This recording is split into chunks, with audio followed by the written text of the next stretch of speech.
మంది మా సొసైటీ మీద ఏదో జనరల్ బాడీ పెట్టలేదన్న దాని మీద చెనగోన అంజయ్య ఆధ్వర్యంలో డీసీఓ గారికి ఒక లెటర్ ఇవ్వడం జరిగింది. ఇస్తే దాని మీద 18వ తారీఖు నాడు మా ఆఫీస్లో ఎంక్వైరీ చేసినామని, అసిస్టెంట్ రిజిస్టర్ని పెట్టి ఎంక్వైరీ చేసినామని డీసీఓ గారు 22వ తారీఖున మా బాడీని డిజాల్వ్డ్ చేయడం జరిగింది. దీన్ని మళ్ళీ బాడీని డిజాల్వ్డ్ చేసినప్పుడు 13 మందికి 13 మంది కూడా డిజాల్వ్డ్ కావాలి.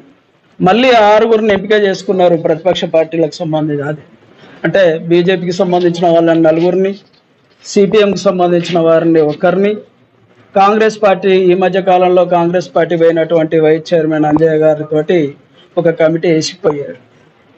మరి బాడీ డిజాల్వ్ అయినప్పుడు మొత్తం డిజాల్వ్డ్ కావాలి. రెండో విషయం ఏంటంటే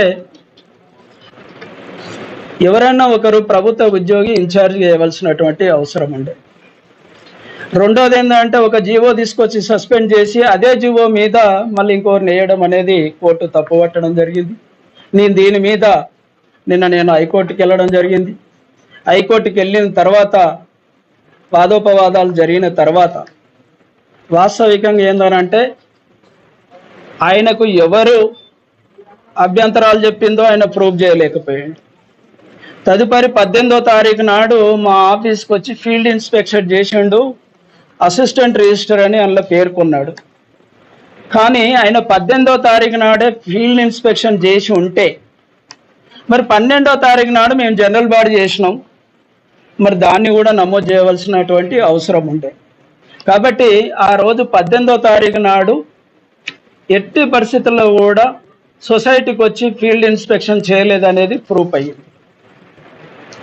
తదుపరి ఏందనంటే నాకు ఏదన్నా బాడీ డిజాల్వ్డ్ చేసినప్పుడు ఒక 15 రోజుల ముందు మా సొసైటీకి ఒక నోటీస్ ఇష్యూ చేయవలసినటువంటి అవసరం ఉంది.